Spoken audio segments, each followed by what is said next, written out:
Welcome to the IDP Hunter podcast. I'm your host, Steve Hungarter. I got some exciting news tonight. Currently in the ECR, what do you want to call that? A contest, face-off, whatever you want to say.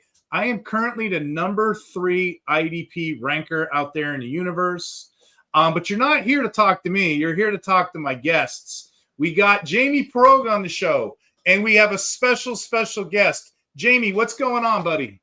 All right, you ready for this? All you fantasy freaks out there, get ready for this episode because we got a special guest in the house today. Dr. James Ferretti is in the building. This dude's the real deal when it comes to injuries. No clickbait, no guessing games. He's here to separate fact from fiction, break down what's real and what's just smoke when it comes to players' health, recovery times, and all that behind the scenes medical magic. So if you've ever stared at your lineup wondering, can I really trust this dude fresh off a hamstring strain? Yeah, this is the episode for you. So light it up, lock it in, because injuries suck, but your fantasy team doesn't have to. Let's welcome the man himself, Dr. James Ferretti. My God, I mean, that is like, I think I might just have to retire after that.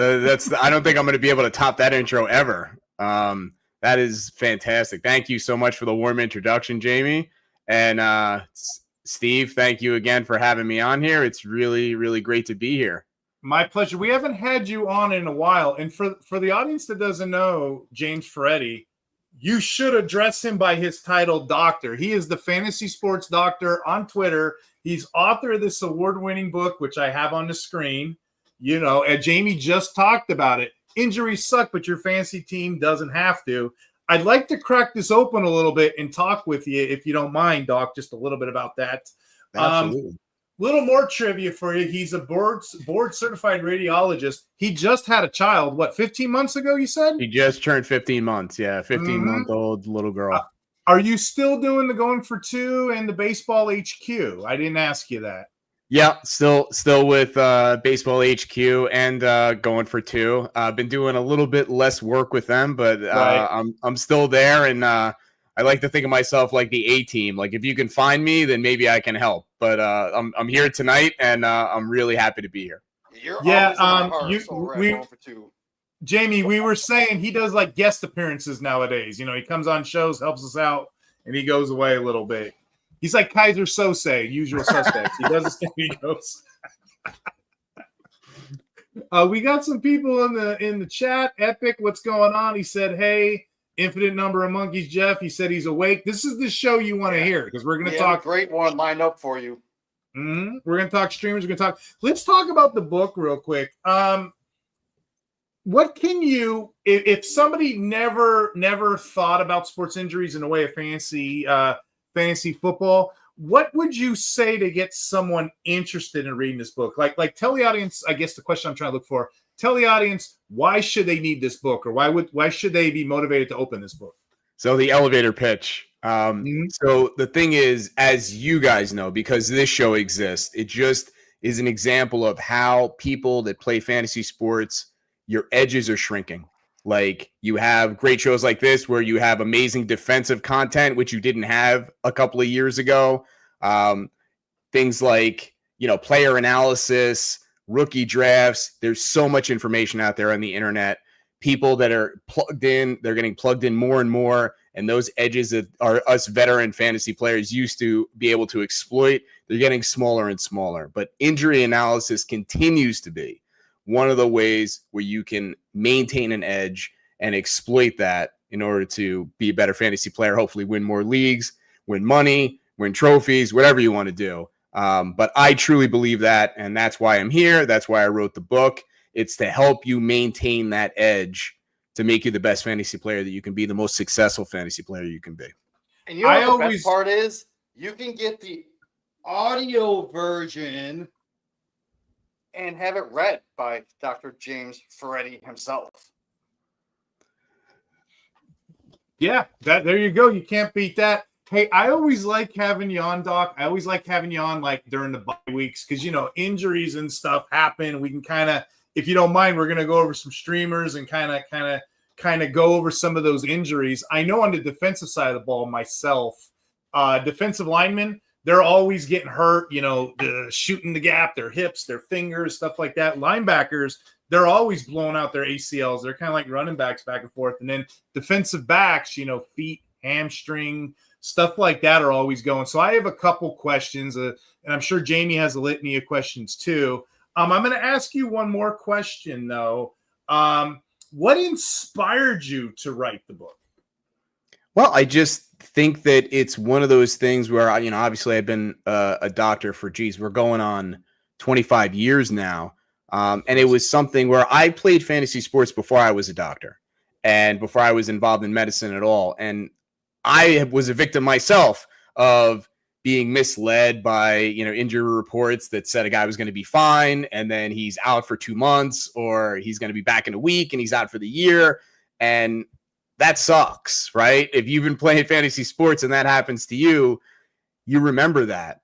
So I thought to myself, can I do something where I can take my knowledge of medicine, take my skill and experience at fantasy sports, combine those things, and put it together into something that is attainable for people, that you don't have to read through a bunch of medical jargon, where I can make it understandable and I can really help people level up their game and become a lot better at injury analysis and fantasy sports.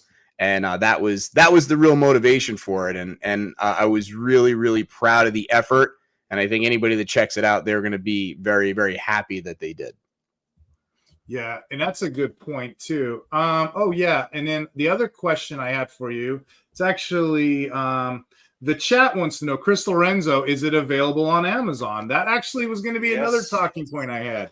It is. Well, Chris, thanks for the question. It is not only available on Amazon, but if you want to learn more about what went into the book, more about me, you can go to my website. It's injuriessuckbook.com.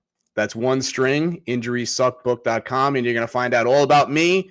There's contact information. There's frequently asked questions. And there's a link if you wanted to get the book. It's right there. It'll take you right to Amazon. And you can get the e-version, the audio version, or the paperback version, or some or all of the above, whatever you prefer.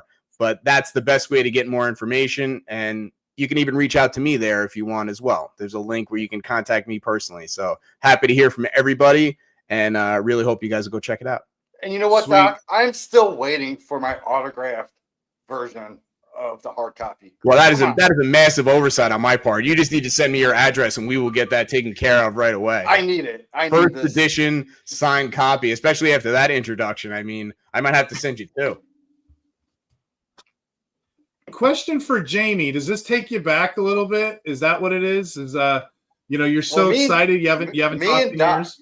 Yeah, me and Doc have been doing podcasts together for 3 years? 3 or 4 plus? years. Yeah. 3 or 4 years. And like the last 15 months, you've been busy with your child. So I miss you, brother.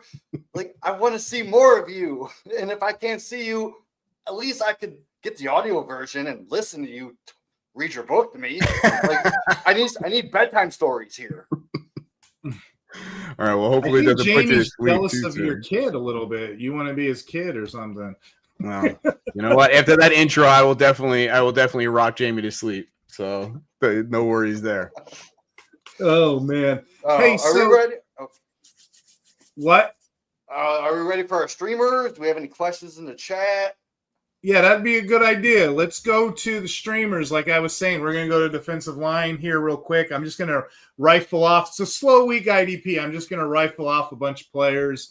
I had a question from a guy offline, actually. I had a guy, James Buchner. He was asking me, what do I do about Nick Bosa being out? Well, guess what? There's not a lot of options out there. There really isn't. You can't replace elite talent like that.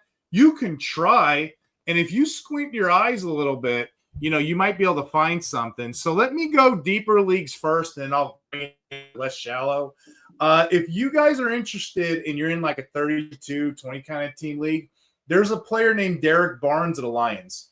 Technically, it's a cheat code, James. It's a strong side linebacker, but Sleeper lets him play as a DL.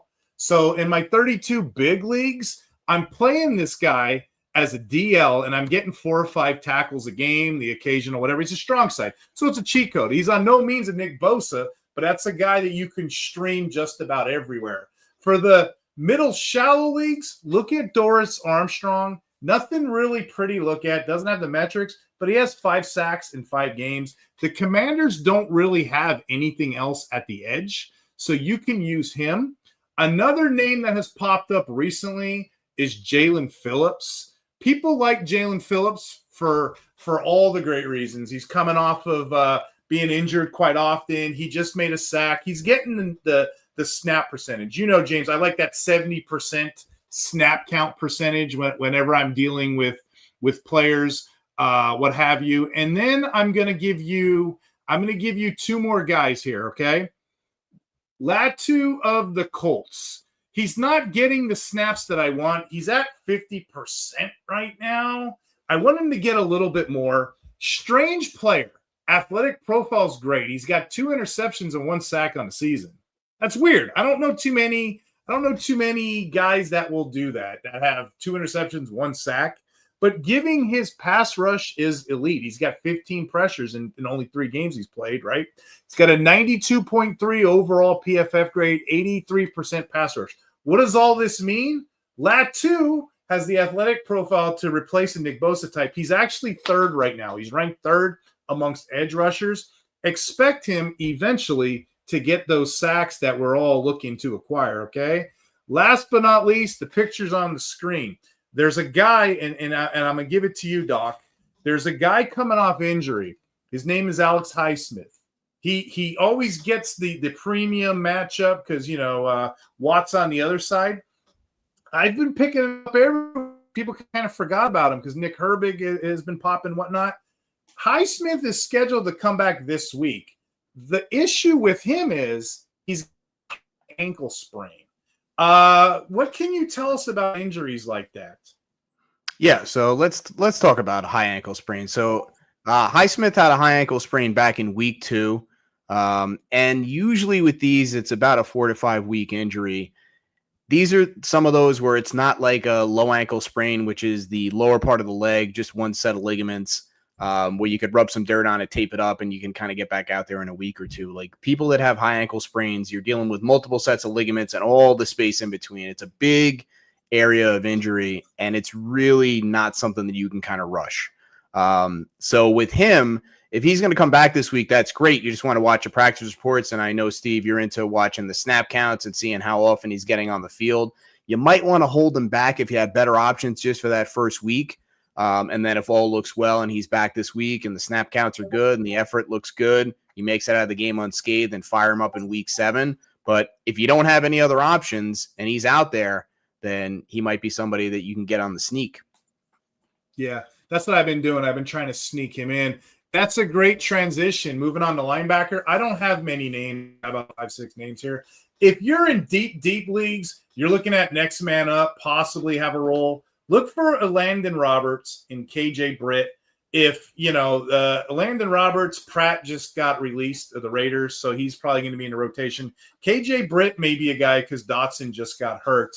I'm not excited about those names, but deep shots, you gotta just find somebody with a pulse. For these middle leagues, there's a lot of opportunity with the LB2s. Let's start with Teddy Buchanan, only owned in 14% of leagues. Roquan Smith is still hurt. He's got that type 2 tear, whatever it is. He's going to be out for a minute. So at least another week or so. Teddy Buchanan came in, got 15 tackles, wore the green dot. Fantasy Pros has him as the LB31. He's not getting any love anywhere, so you can start him up. Another guy I like, Cedric Gray, he's been out snapping LB1. If you look at his usage games, he's put up 29 tackles last 2 games. If you're desperate enough, Troy Dye of the Chargers, I know it sounds gross, he's a bit of a journeyman, but the last 2 games, he's posted 13 tackles. He's averaging 86% defensive snaps and 11 tackles in week 5. You can get away with those guys. I will tell you, Doc, there's the top waiver claim this week. I think it's fool's gold. I really do. Shamar James, he had 15 tackles for the Cowboys. I think it's fool's gold. The reason being is they paid so much money for Kenneth Murray. I think it was like $15 million. Appreciate the love. Jeff said, Teddy's getting love in all my leagues. Yeah, in the deep leagues, people know. People know. And then, the Barnes, Phillips, Highsmiths, we're all over it, right? But this guy here, James, people are picking him up like as their first priority. I don't think he's going to be the guy, at least this year. He may be a dynasty stash down the road. I think it's Kenneth Murray right now because they paid him 2 years, $15 million. There's a guy coming off injury. This is my target because I played a long game. It's like chess. Everybody else is playing checkers. I'm playing chess. I'm playing the long game on DeMarvion Overshown. I love this player. I love this guy. There's a whole lot of risk. Timing's everything. He is scheduled to come back really soon. Originally, it was supposed to be after Thanksgiving, but he's been making a whole lot of progress. This is the guy I want. And for those that don't remember him, he's an elite player from last season. He finished second on team with 90 tackles, and he got hurt. He finished tied for third with 5 sacks. He owns the team's most spectacular defense. I think the video was he tipped the ball himself and he ran for an interception for touchdown. It was the whole thing. This was all before the injury. He was on the cusp of the breakout. Now the question comes to you, Doc. He's coming off these injuries. He had 2 major surgeries in the last 2 years. He tore his ACL, MCL, PCL. What can you tell me about him as a player or his injuries in general? Well, since we're going to be talking about a lot of knees and ACLs and things like that, that's just kind of the nature of fantasy football. Would you guys be okay with if we just kind of lay out a framework of ACL injuries and kind of things to look out for, quick and dirty? Mm-hmm. And we're going to keep hitting on the same thing. So he definitely falls into that, but I can give a little bit of background on ACL injuries and then kind of things to watch out for, things that are important, things that aren't important. And maybe that'll be helpful to everybody. Yeah. And then we're going to keep hitting it over and over again with some of these guys. All right. So ACL injuries, football is a dangerous sport. We see this stuff a lot. The ACL, what is it? It's a stabilizing ligament in the knee. It's not super important structurally, but it keeps the knee stable when you're doing all these fast twitch movements, cutting and twisting and things like that. They've done multiple studies, and the NFL teams, they all know this, that demonstrate that if you come back sooner than 9 months from an ACL repair, that reduces the re-injury risk up to 7 times. So NFL teams are not going to let players do that. So at a minimum, when somebody tears their ACL, they're going to be out 9 months. The general range that you'll often see with ACL injuries is 9 to 12 months. So that's a big range. How do you narrow that down? A lot of times you'll hear about, and you guys tell me if you've heard this before, it's a clean ACL tear. It's a multi-ligament tear. And then that sounds kind of bad, right? Does that sound familiar? Yep. Okay. So, and this is, with Overshown as well. So here's the thing that's really important with ACL tears. ACL, MCL, and medial meniscus tears, they kind of run together. The mechanism of injury is the same, and it doesn't really concern me that much if you see an ACL and an MCL together, and if there's a medial meniscus tear in there, they're all kind of in the same boat. So I don't really get too worried about that. The PCL is not really a ligament that tends to mess things up as far as recovery times. It's generally one of those where we saw with Christian McCaffrey last year. He injured his PCL, and he didn't need surgery. He just, it hampered him for a few weeks, and then he ended up being out. And that's kind of the way PCL injuries go. The one that you really need to watch out for, especially in the setting of ACL injuries, is the LCL, the lateral collateral ligament. Now, why is that important? Because if you tear your ACL and you tear your LCL, you need, in the vast majority of cases, 2 separate surgeries to repair the same injury. For the most part, if you tear your ACL and the LCL is intact, you get 1 surgery. They go in, they clean up the MCL, they clean up the medial meniscus, they do the ACL graft, and you're good. And as long as there's no complications, you're done. If you also tear your LCL along with your ACL, you get a surgery first to repair the LCL, then you wait a few months. Hopefully that works out. Then they go back in and they do the ACL repair. Now, why do they do that? Well, they found out the hard way that if they try to do it at the same time or they don't do it well enough, it leads to a much higher rate of re-injury and failure, and the players aren't able to come back to their previous level of functioning. So now they know that if there's an LCL tear, they got to go in and fix that first, then stabilize everything. And then the clock starts again and you do your ACL repair. And then you have 9 to 12 months from that second surgery. So that can extend the time period all the way up to, in some cases, 14 or 16 months post-surgery in order to get the player back on the field. How is that as far as a concise ACL discussion? You literally just blew my mind, made everything make sense. So any question that I had in the back of my mind, you just answered. All right, good. So then we're good. So now let's talk about DeMarvion Overshawn. So he had the ACL, he had the MCL. We know they run together. He had the PCL. We're not super worried about it. Had surgery back in mid-December of 2024. Now that's important because we have our 9 to 12 month timeline. He's approaching the 10-month mark now. So he could be back at practice at any week. And then you see how it goes. Now there's still risk that he could have re-injury and things like that. But if things are looking good and they're going to put him back out there, I think you can be pretty confident that he's recovered and he's going to be able to do his thing. Now, let me hit you guys with one more set of numbers because I think we've heard this a lot and it kind of gets into the area of hyperbole of like, is this guy going to be the same? Is he going to be able to come back?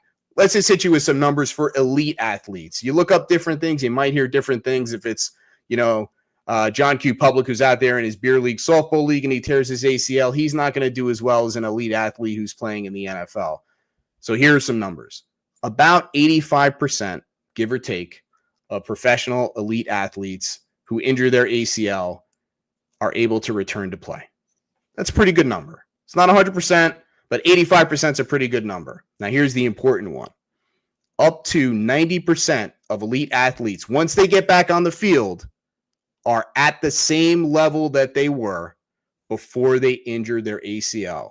Because how many times have we heard this? Well, if he comes back, I don't know if he's going to be the same. The chances of him being the same are about 85 to 90%. That's a really, really high number. So once the player makes it back, you got a 9 in 10 chance, statistically speaking, that he's going to be just as good as he was before.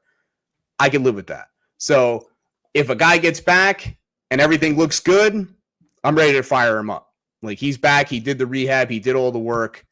90% chance. I'll take those odds. Heck yeah. A couple, we got hit in the chat. So I'm just going to read a couple. Chopper said he's going to buy the book. Kudos to you. Recommend buying the book. Heck, Jamie says it's a bedtime story put on audio. That's a little creepy. I think you got a little man crush on the old doc here. Choppers, I'll tell you what. You want to message me on Twitter, your address? I'll even send you buy his book. I'll send you an IDP Hunter water mugs, a water jug, just off of me, courtesy of us. Jamie, you got some questions. What's good, Jamie? And we're going to save those for wide receiver because he's asking about wide receivers. You're saying they're pretty slimmed down, which I agree. It's kind of weak this week. And I got one here about linebacker Austin. I don't even know his name, Ajeki. It's for the Colts. Be careful with him. He played in some garbage time this week. I know he had a game. I know the Colts are searching for the next Bobby Fischer, if you will. They're searching for the next LB2. They had Jalen Carleys as projected. They had McGrone. They had Bakchi. Now they have this guy. This is fool's gold. He played only 38% of his snaps when the starters were in. When the blowout happened, that's when he got like all his majority of tackles. So, yeah, I wouldn't pick him up. Stay away from him. There's so many other players, like I mentioned, that you can get. If without further ado, I only got a couple names at defensive back because I stream them every week. So I'm going to keep the same format. I'm going to do the deeper stuff, and I'm going to come in and bring it a little closer and ask you a question, of course. DBs, you can go deep. There's guys like Jonas Sanker, rookie of the Saints. I really like him in a rotation. Jeremy Reeves is up and down. We've profiled him last week. You know who's pretty good as far as hitting the numbers right now? Look up Wingard of the Jaguars. I don't want to spend a lot of time with that, but he's getting some solid fine replacements for bye weeks right now. Solid rotation. Here's a name that no one is paying attention to right now. The Cowboys got a safety. His name is Junie Thomas. I spell it Juaneah Thomas. Maybe it's Juanie Thomas, Junie Thomas. He is a guy that I was tracking last year. I said on one of the shows, he's a PFF phenom. He was like a top 3 safety in metrics last year. Kind of got buried on the depth chart. He had a couple weeks. You guys know I do an article, the IDP safety dance. You can dance if you want to. You leave that world behind. I do all the box snaps, and he's starting to slowly show up.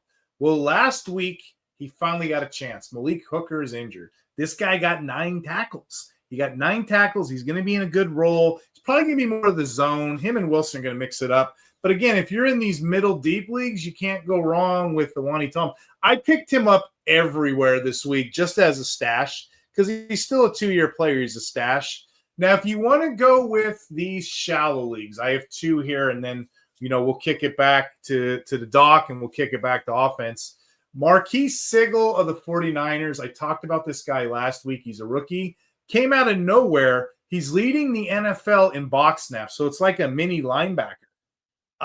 People don't know who this is. A lot of people. Day 3 rookie.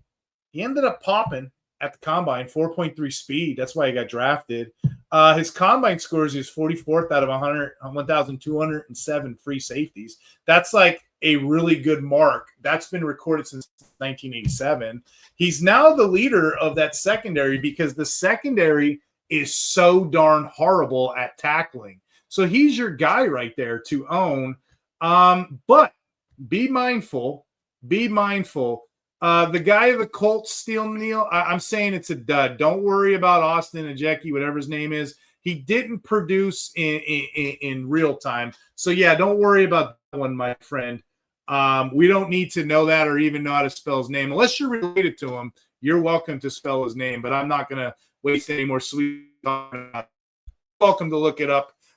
Hey, so I got one more defensive back here. Malik Mustafa. I know I'm saying that one right. Malik Mustafa, he's due to come back real soon. I've been scooping him up a lot of places. You know me with these injuries. I don't really know what I'm talking about. Appreciate the comments, Steel Neal. Keep them coming, guys. Keep them coming, guys. Any questions you got? We got the doc tonight. But Malik Mustafa is a player.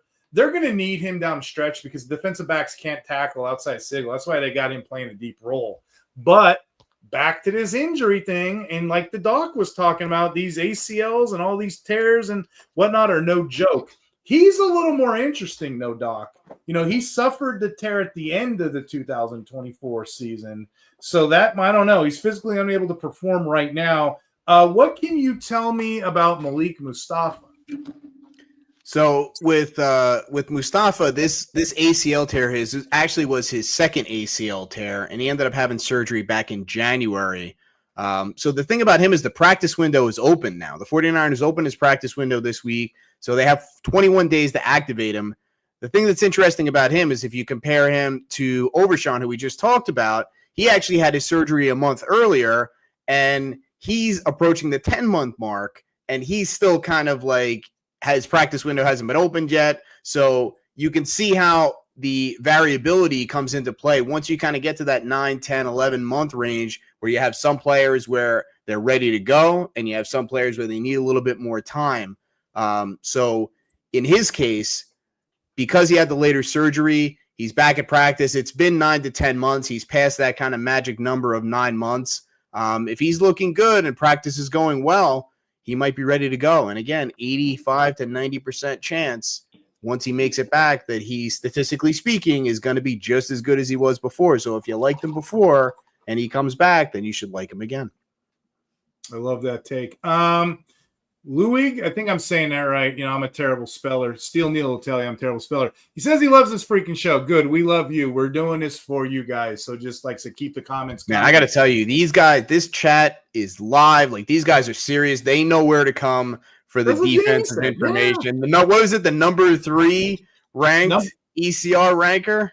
Number 3, my friend. Yeah, on the pretty season. Impressive. Yeah. Pretty I impressive. want to put this out there. I'm not an official ranker, but I'm a top 5 offensive ranker in my mind. Jesus, what an underachiever I am. I got the top 3 defensive ranker. I got a top 5 offensive ranker, and you got me over here. What am I doing on this show? He's just getting. You're the injury expert. Hey, Jamie, Louis asked 3 questions. Don't we charge after one? The first one's free. The second one will cost you. No, we love you all. We'll he's answer asking, every question. He's asking, appreciate Steel Neal, you're my new best friend, dude. Look me up on Twitter, man. Any questions you got, you're my brother from another.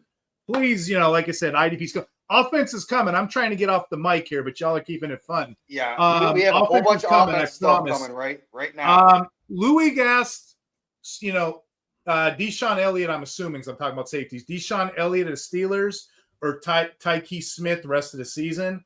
I'm high on Elliott. In fact, I'm higher than most rankers. I got him in the top 6 rest of the season. So just write that down, put that in your book. I'm a big Elliott fan because he gets them box steps points, he gets them tackles, and he's a splash player. So yeah, take him. And then follow up to that, am I worried about Antoine Winfield? Hence he's asking about Tyke Smith.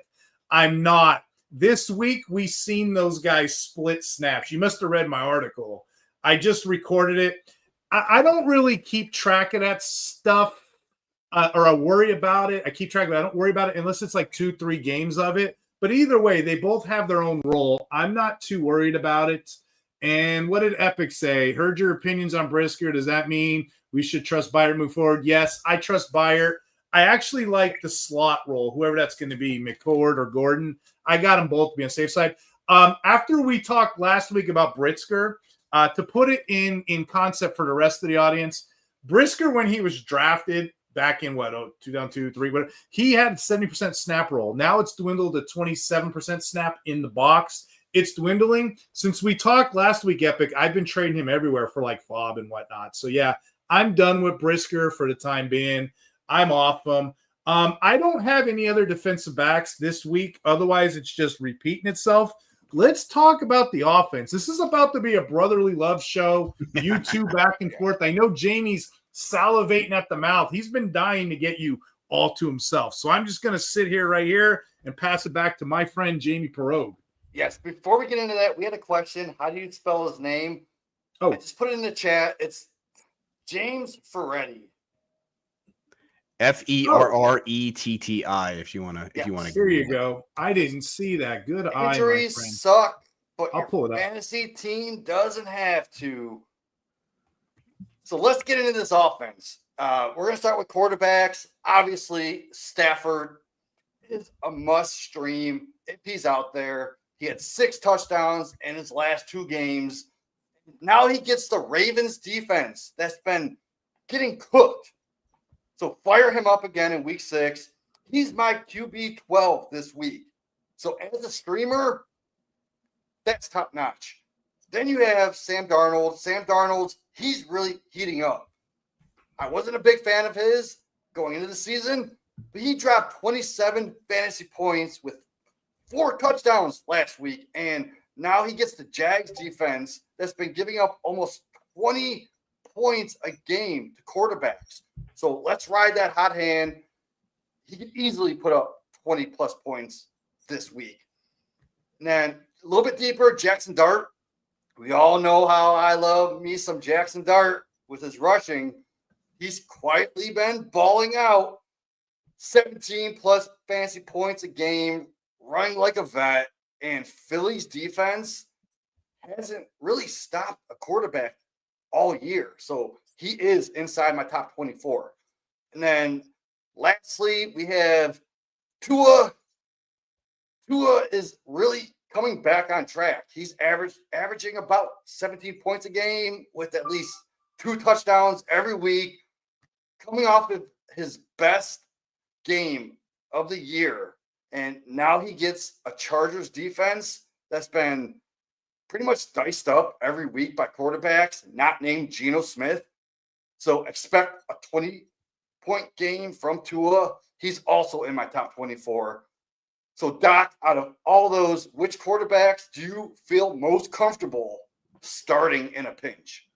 Well, I really got to tell you, I've been impressed with Sam Darnold. I mean, I've been on him for a few years when it didn't work out so well when he was in Carolina. But the guy was a number 1 draft pick. I mean, like, he's definitely talented. He's got a big arm, and he just seems to have a really good fit out there in Seattle. And he's got some weapons out there. We know that. And he's been making the most of his opportunities. So, he's one of those guys where he surprises people. And, the next thing you know, he's putting up 25, 30 points. So that would probably be my pick. And he's doing it with his arm. He's not even rushing. So, yeah. So let's move on to running backs. Before you do, Jamie, we got a little bit of a traffic jam. Steel Neal said Stafford 350, 3 touchdowns. I want to know if you agree with that. I don't agree with that amount. He's my new best friend. I'm on his team, so I'm gonna say, yeah. What do you say? If Stafford put up 350 and 3 touchdowns, that's a top 5 because he has no rushing ability whatsoever. So he's not going to rush, but that's still a top 5. I can't put him that high. So he is in my top 12. I can see 250, 3 touchdowns. So our next question is Flacco going to die? I'm no doctor. You ever see those ER shows where the doctor's like, it's okay, we're going to make it, your son's going to live? I'm no doctor. We have one doctor here. We're 33% doctor. I'll ask him, Jamie, is Flacco going to die? Do I need to get the magic 8 ball? I don't even know. Well, Jamie, this is your guy, man. This is from your team, and now he's traded within the division. I mean, that's kind of like bailing out your worst enemy. I mean, that what a level of altruism that the Cleveland organization demonstrated. I didn't even know they were capable of that. So, I mean, you got to tell us what you think here, man. It's funny that you mentioned this because Flacco is the only quarterback in history to be on the same team on 3 different teams in a division. That's amazing. He loves them jerseys. Now, check this out. I did a eulogy on Joe Flacco last week on the Dynasty 6-pack, and it was a whole eulogy about how his fantasy career is over. Mm-hmm. Now, you think it's going to revise on the Bengals? Well, let's look at his next games. He just signed his death note. He's going against Micah Parsons. I hear he's good. I'm not the third-ranked defender. Yeah. I'm not the third-ranked ranker on defense, but I hear Micah Parsons is good. And then check this out. The following week, he's going up against it's drawing a blank. TJ Watt, right? I've also heard of him. I hear he's also good. MVP level. And then he's also going up against TJ Watt 2 weeks from then.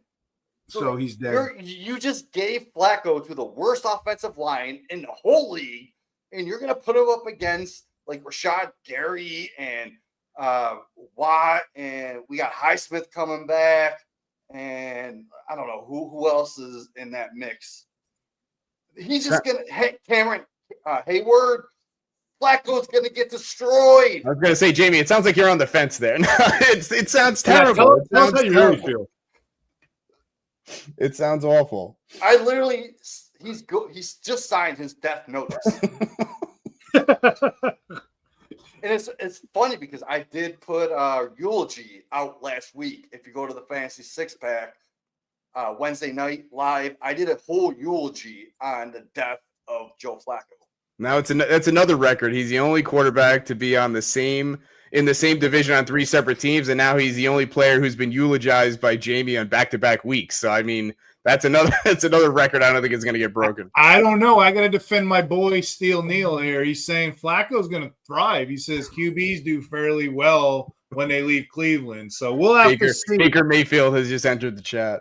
There's two more QB questions. Yeah, let's put Johnny Manziel on another team. Hold on. There's 2 more QB questions. I'm going to put them up all at once because I see this is a going for 2 reunion. I'll let you guys talk them.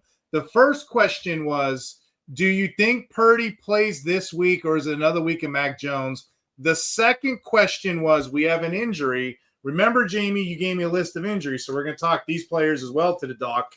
Joe Burrow, what's going on? What do we think? What are we forecasting there? Because to me, he looks pretty good. He's in his picture. He's wearing the little clothes. He looks pretty good to me. Joe Burrow, everybody. Joe Burrow. What do you guys, any thoughts on Purdy, Mac Jones, or Joe Burrow? That's the doc's question. Joe Burrow should come back after week 12. I don't know how healthy it is, and I don't know how that offensive line is going to keep him healthy. All right, I mean, let's talk about this. Joe Let's talk about Pesci's Joe. trying to break in his house. He looks pretty good to me. Let's talk about Joe Burrow here. So Joe Burrow had what they call a turf toe injury, which sounds not that bad, but what it actually is a ligament that runs under your toe, and he completely tore it. So a lot of times we hear with a turf toe injury, there's a strain, the ligament's intact, there's a partial tear. This was none of that. He completely ripped this thing in half. So they had to go in and they had to do surgery. Usually when you end up getting surgery on a fully torn ligament like this, you're talking about a 3-month timeline. So he had the surgery back in mid-September. Could he be back around week 15, 16, something like that? It's possible, but here's the question. Does the twice eulogized Joe Flacco keep the Cincinnati Bengals in contention? They're 2-3 now. What's it going to look like 3 months from now? Are they going to be in contention for a playoff spot where it matters enough where they actually bring him back? I think there's a pretty decent chance we've seen the last of Joe Burrow for the season. There's a side chat going on. Ali Garbage is saying, "Hey everybody," and then my Infinite girl. Monkeys is like, "What's up?" They're like side chatting. Everybody's laser sharp on this damn quarterback thing. I put a picture up of Macaulay Culkin. Nobody. Oh, I love it. No, I got it. I love it. Nobody's not. Y'all are just laser sharp with I'm focused on the injuries, but I saw it. It was great. Just want to soak this up. Jamie, what direction you want to go next? Let's go running back. Well, let me address this real quick because they talked about Brock Purdy. So I just want to touch on it. I think he's dealing with a turf toe injury, the same as Joe Burrow, but not as severe. They already mentioned that he's going to be week to week when he re-aggravated it. I think there's a decent chance he misses this week. Yeah, Mac Jones has been solid. So if they want to keep Purdy healthy, I think they need to go with Mac Jones. Mac Jones is going to be a starter next year on a different team. You have to start Mac Jones. There's like 10 quarterbacks that I could see right now that are starting that Mac Jones is better than. So why wouldn't you go sign Mac Jones as a starter? So in Dynasty, go buy Mac Jones cheap as shit. I mean, they signed Flacco. Back to your point, Steel Neal said it, man. So maybe that Burrow injury is more serious than anticipated. I mean, hell, there's only one of us that's a doctor on the show. So I don't know. What they want to do is they want to keep their playoff picture relevant. Without a Joe Flacco, there's no chance of them making the playoffs. So they're bringing in Flacco to maybe win 5 games. And then when Flacco comes back, he could win out the rest of the season. So they do make the playoffs and have that playoff run. It's not happening without Joe Flacco right now. So let's move on to running backs. Let's do it. So Michael Carter, he is the top priority right now. Like, he filled in nicely last week, and he showed he can work as a receiving option also. So he's going to be a good flex with RB2 upside. He's seen 20 more snaps than DeMarcado.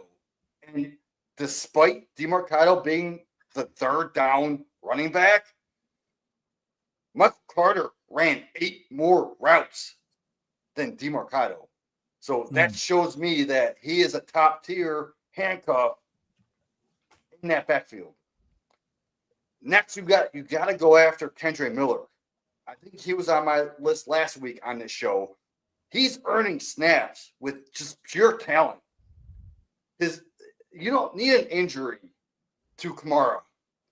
And his touches are just creeping up every week, and he's getting more and more work every week. And I think that's just to see what they can produce in that backfield without Kamara. Because what's to say the Saints just go ahead and trade Kamara because they don't need him. They're not going for a championship. They're not going to even make the playoffs. They're not even going to win 4 games. So why not get rid of Kamara, see what you have in Kendre Miller. He could be a stash that could be viable the rest of the year. And you got to go get Tyler Algier. He's not flashy, but he's getting steady reps. And he should see work behind Bijan. And this week, they face like a run defense that is subpar. And we've seen it where Bijan can get 20 carries, Algier can get 10. That's a flex play right there in that backfield versus a bad run defense. So here we're going to get into it. We got Hassan Haskins and Kamani Vidal. Now with Amari Hampton sideline, he's in the IR. Haskins going to step into that lead role. And right now, this week, going against the Dolphins, that defense has been horrible versus the run, right? But what's to say Vidal can't be even better, because Kamani Vidal, he's the great nephew of the baseball legend Hank Aaron. I'm betting on that bloodline. Is that it's real? 100% the fake fact. news. I don't believe him. Go look it up. Stop what you're doing. Go look it up. It's 100% fact. I will definitely look that up later. If that's true, that is amazing. But I'm sorry I interrupted you. All right, let me start over. Kamani Vidal is the great nephew of baseball legend Hank Aaron. Wow.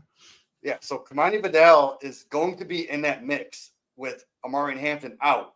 He is getting some snaps. He's getting touches, but it's going to be a timeshare with him and Haskins. It's risky right now. We don't know what the timeshare is going to be, but they're both flex options right now, and they both could pay off, because last week, you look at it, Haskins had 5 carries, none in the red zone, and he had 1 catch. Vidal had 4 carries, 3 in the red zone, and 1 catch. And you have to remember, last year, Vidal's first ever touch in the NFL was a 50-yard catch for a touchdown. His first ever time he touched the ball. That's bloodline. So you tell me, which Chargers running back would you rather have for that upside while Amari Hampton's out? So, Doc, out of all those running backs, what's the one that sticks out to you the most that you would want to put in your lineup this week? Oh, geez. Well, I don't know about this week. I think Steel Neal in the chat's got the right idea. He got both Haskins and Vidal. Not sure if he's going to play either one this week, but you get him on your bench and you see how things shake out. So let's talk about Hampton for a second here, because there's still some question about what the actual injury is. I'll give you a little bit of conjecture on my part based on what I saw, and we can kind of take it from there. So he injured his ankle in week 5. There's still testing that's pending.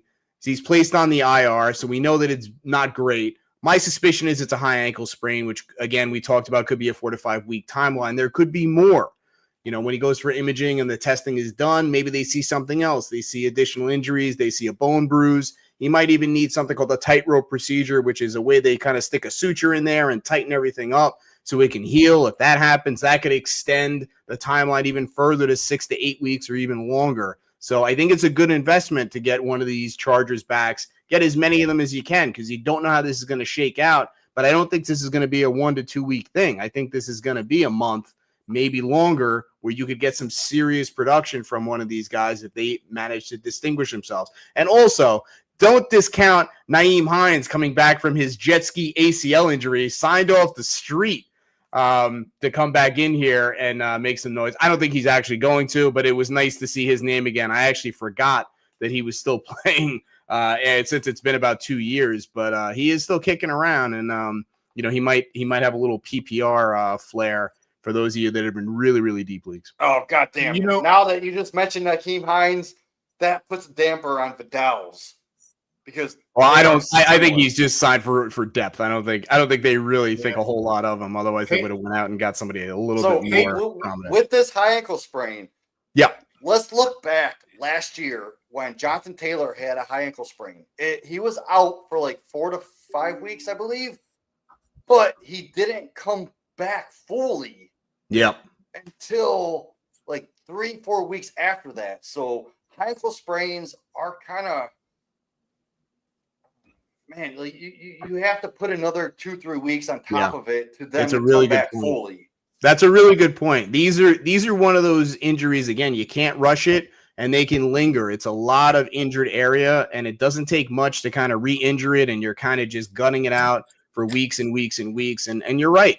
In some of these cases, the player comes back, but he's either used for just a few snaps, he's used as a decoy, they kind of bring him in certain packages, and you're not getting that production. So generally speaking, I'm usually pretty liberal about getting guys back in once they're ready to play, but high ankle sprains are one of those injuries where I do kind of like to give it a week and see if the guy's producing like he was before it, if he's really all the way back, because he may not be.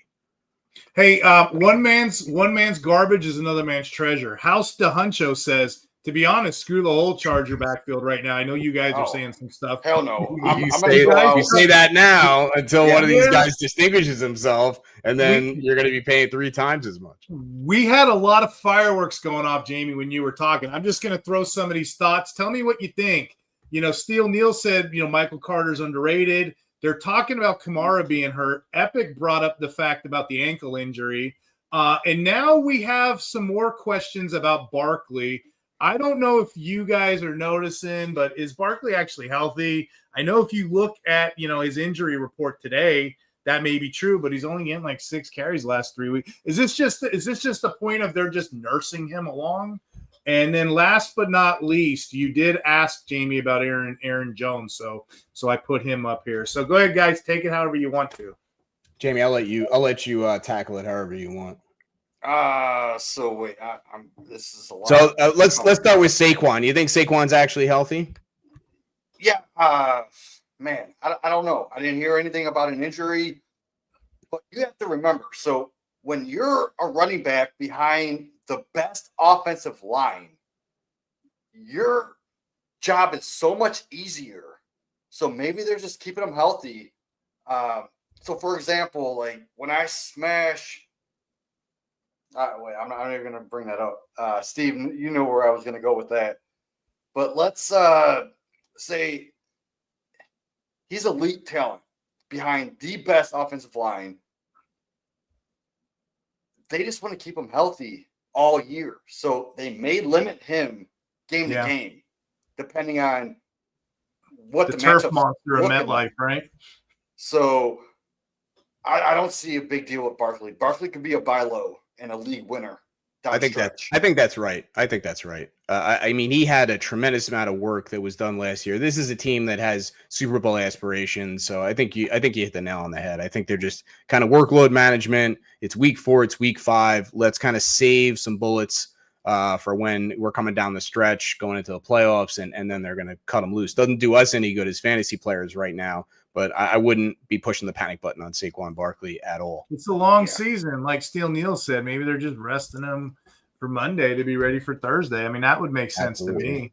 Yeah, let's move on to the wide receivers. So this is going to be quick. This week, the wide receiver waiver wire isn't exactly loaded. So it's Slim and Pickens, is it not? It's broken, like you guys were saying. It's like Steve Urkel, is it not? I don't have any sweet pictures. I just wanted to put that up there in honor of you, Jamie. Yeah, so just don't give your hopes up. There are still some flex options out there. So just don't go overspending right now for these bye weeks or injury fill-ins. So keep an eye out for Luther Burden. He could be a great long-term stash. And he could get a post-bye week boost. Because you got to remember, man, the offensive coordinator came from the Lions, and now he's with the Bears. And what did they do with Jameson Williams last year? He blew up, getting that 10 to 15 yards, air yards, and then boom, he runs it for 10 more. So I could see Luther Burden doing something like that later in the year. For right now, if you need an immediate upside, go for Kendrick Bourne. Because he just came off of a 10-catch week with 142 yards. And now in week 6, you have Ricky Pearsall. He's ruled out. And We're still waiting on Juwan Jennings, but this dude could be a must start this week. And then you got Romeo Dubes. He sits at what, 40, 50% owned. If he's available, you go grab him because he is going to be the clear number one wide receiver ad this week, especially going up against that defense. I'm grabbing Romeo Dubes. Other flex options, I guess you can go after Troy Franklin. He's going against what, the Jets. Sutton's going to be locked up by Sauce Gardner. So maybe there's some opportunity for Troy Franklin, but a deeper ad could be Marvin Mims. He's got that big playability. And then there's Trey Tucker going up against the Titans. With Bowers out this week, I could see a nice usage from Trey Tucker. But here's a deep play. Isaac Tesla with Khalil Raymond sideline. Tesla seeing 50% of snaps. Yes, he only had one target, but he took it to the house for a touchdown. So think about it.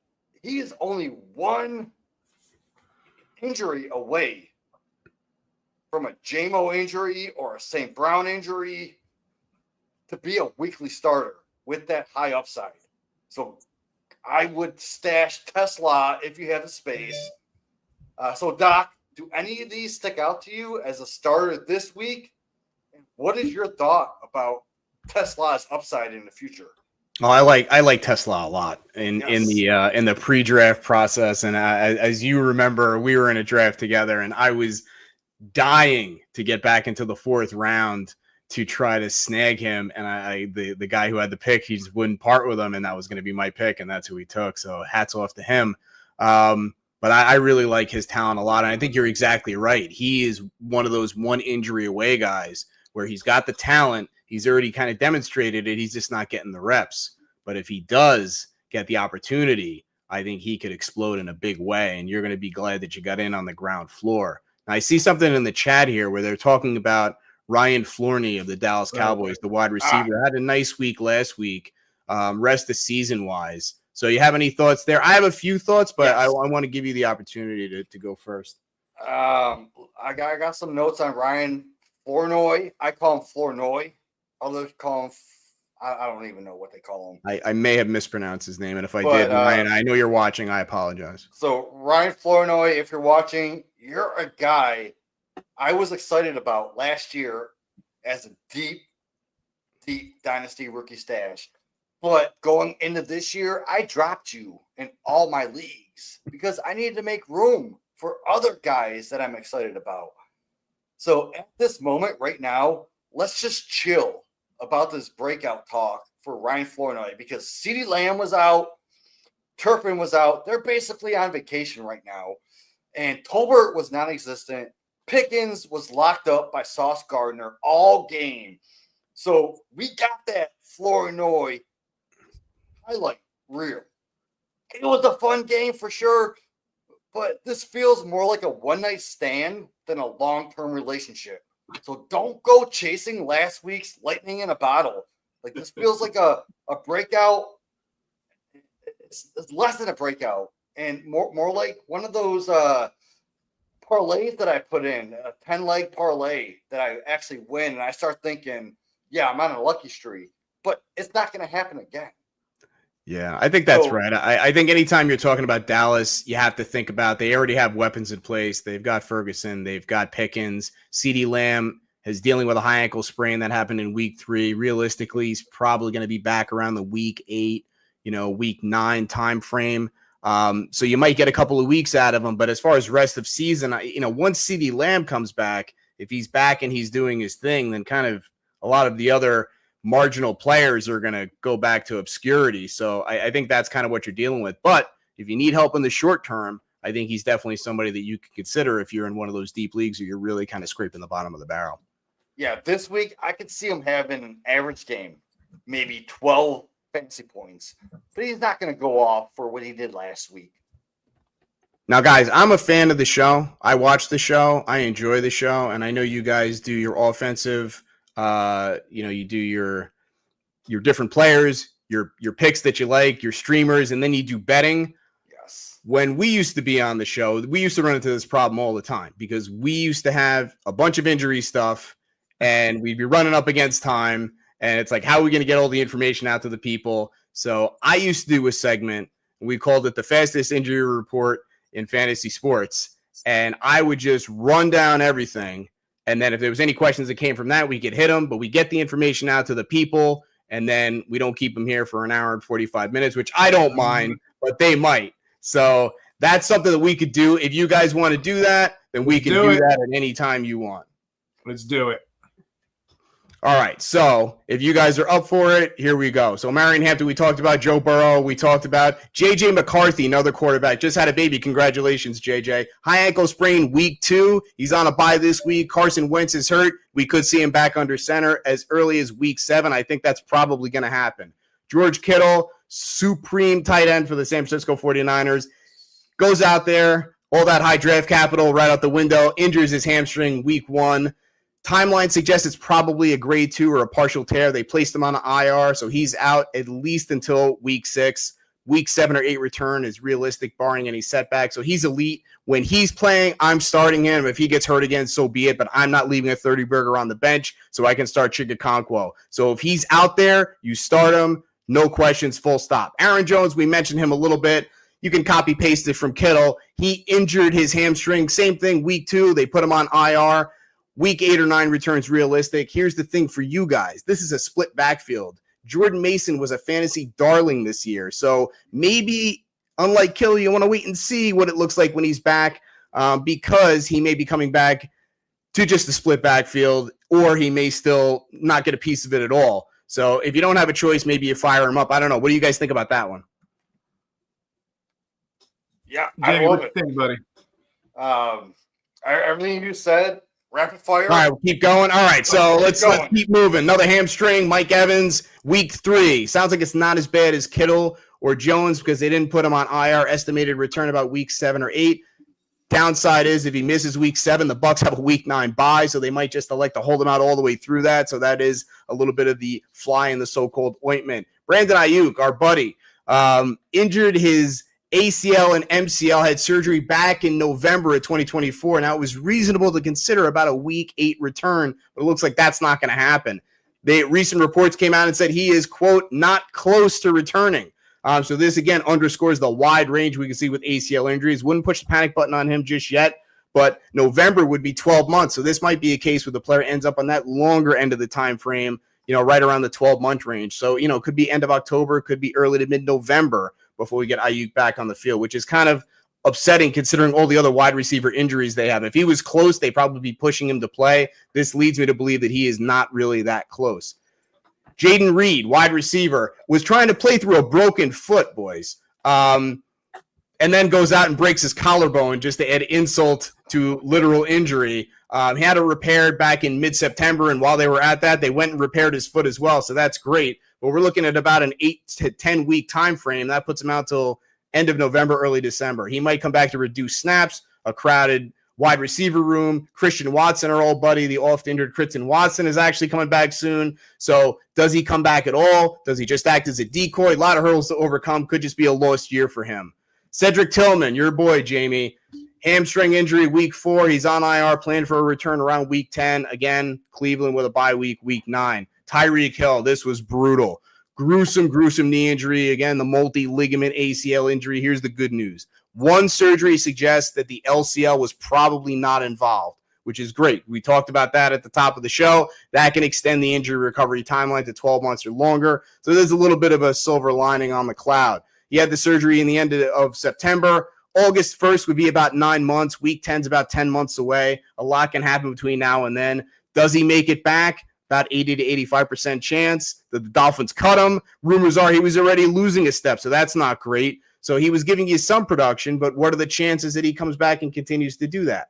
If he clears all those hurdles, 50-50, would you be willing to, what would you be willing to give up to get somebody like that on your roster? If you don't care about it, for some lightning in a bottle production late in 2026. I don't know, not much. I might consider it if I'm looking to be contending at that point, and you can get it dirt cheap. It's definitely something to consider. We're moving right along here. If you guys got anything, you just got to jump right in. Malik Neighbors, New York Giants, ACL medial meniscus. We know they run together, so we're not really super worried about it. Happened back in mid-October. Mid-August is about 10 months out. Week 1 be about 11 months out. I could easily see him back in time for week 1, especially given his young age of 22.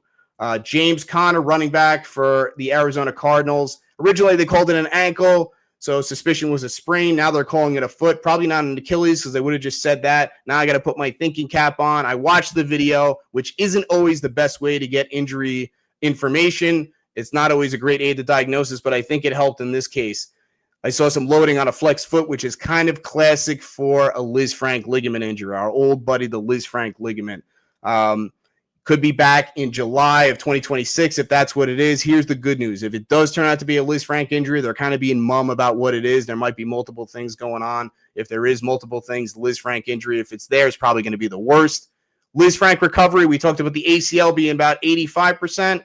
Liz Frank injury, return to previous level of functioning, over 90%. Now, he'd be 31, but I'd be interested. I think he could still have a couple of years of RB2 production left, and that ain't nothing, especially if the Connor manager wants to get out cheap. And not to be outdone, his backfield mate, after he had this wonderful opportunity, Trey Benson, goes out the very next week and injures his medial meniscus. Not really a big deal. They're going to go in. They're going to clean it up. He already had the scope, 4 to 6 week timeline. I think that's pretty reasonable. Expect him back week 9 or 10, and then we'll see the Michael Carter or Murray DiMercato situation will probably have played itself out by then. What do the Cardinals do in the meantime? Not really sure. And scene. All of our thoughts right here. I just want to show you on the screen one last time. Buy his book, please, audience. Buy his book. Check it out. InjurySuckBook.com is the website. James C. Ferretti, Ferretti. Check him out. The book is called Injuries Suck, but your fantasy team doesn't have to. Let's close the show. We'll go around. Guys, tell the audience where they can find you. I want to give a big shout out to Dr. James Ferretti for dropping that injury knowledge. There was no fluff, just facts. I appreciate you, Doc. You're one of my friends. I keep you close to my heart. I just want to thank you for today and all the folks out there. Injuries suck, but your fantasy team doesn't have to. I will catch you next time. Hey guys, thanks so much for having me on here. This was a blast. You guys are amazing. You're doing such good work here. I love the show. I watch it myself, so I'm just like this audience here with all the comments. Thank you so much for everybody that was in the chat, the people that asked the really great questions, and the people that are here to learn more about me and the book. I hope it's something you check out. I hope it's something that you enjoy and it's really helpful. Please reach out to me. Tell me all the injury stories about how you use this information to go out and pick up the guy that everybody in your league forgot about and wrote him off to a title. I love hearing those stories. But this was really great, guys. You're doing amazing stuff. Keep up the great work. And thank you for giving me the opportunity to introduce myself to a brand new audience of rabid, intelligent fantasy football maniacs, just like we all are. Awesome. And the name of the book is Fantasies. Like I said, injuries suck, but your fantasy team doesn't have to. Hopefully we did that this show. Talk hard, everybody.